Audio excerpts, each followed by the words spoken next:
Hello,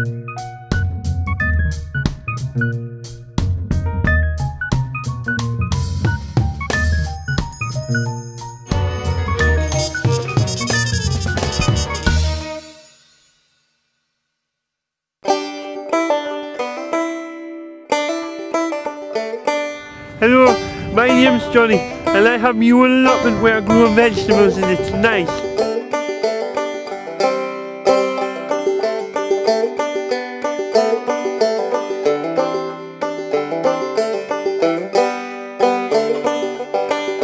I've got my garlic beds up here.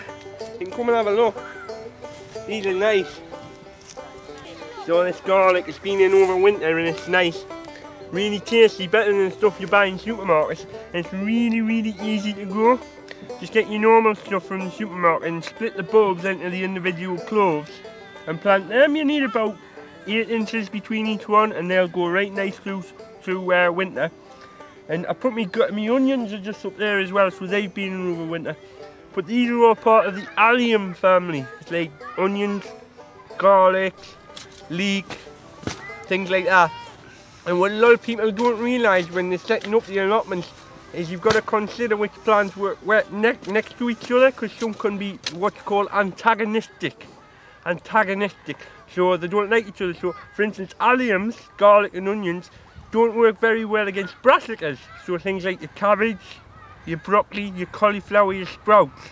They leave stuff in the soil that each other don't like. So think about that when you're planning where your beds are going to be. It's all part of your crop rotation.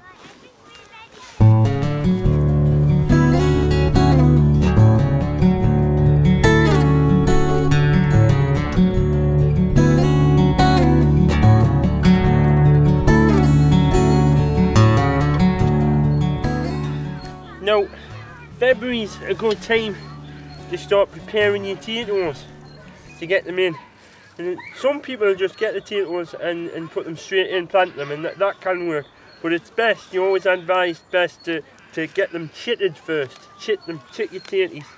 Now, you can get ones that you've just had at the supermarket, and you know if you leave them in the cupboard for too long, they get little sprouts on them. They'll work.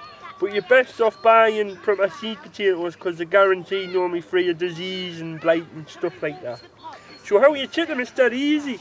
You get your potato and what you're looking for to start with is what's called the rose. Now the rose is the end of the potato that has the most sprouts out of it. So you look round and have a look, and this one's there, it's got 2 or 3. And all you do is put them somewhere. Cardboard's ideal, egg box is perfect. So you keep some of these free range if you can, because that's nice into the little chickens. And you just put them with the rows up and you put them somewhere nice and cool. It has to be cool, it has to be nice and light. It's better if it's light. So I'm going to put mine in my shed just in behind my window there, so the light gets in, but it's nice and cool at night. And then these will grow, you see. If they're a bit spindly and coming out a bit spindly, probably means it's too warm, so make sure they're nice and cool. And then when they're ready, they've got a few sprouts on, knock them off and just leave about 2 or 3 on, because you want all the energy, all the sunshine and nutrients just to be focused on them. And then just plant them. You plant them in the ground, normally about, I don't know, about 1 foot on the ground, and always put them rows up so they're going to sprout up like that.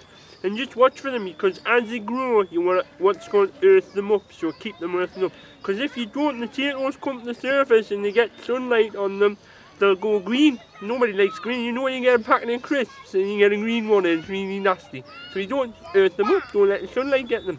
And that's it in potatoes, so just get a few egg boxes, check for the rows up, and that's it. Leave them in the shed, it's perfect.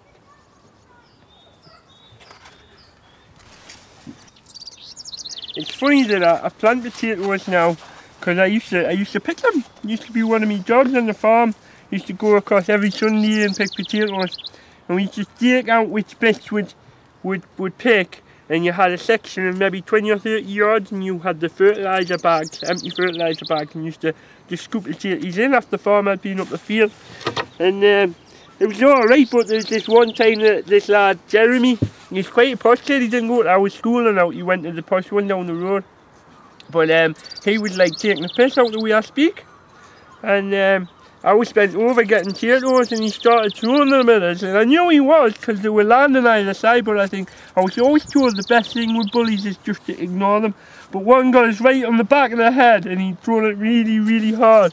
And I went to see the doctor, and the doctor thinks that it might have left a bit of damage to my brain or something. I absolutely hated that Jeremy mine.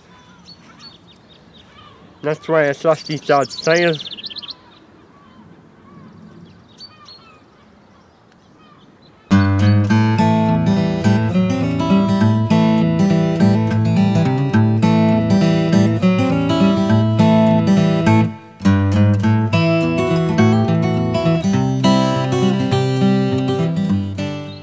That's all for today then. We'll see you next time.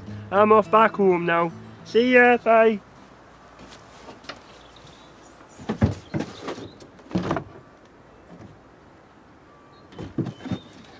Not me house.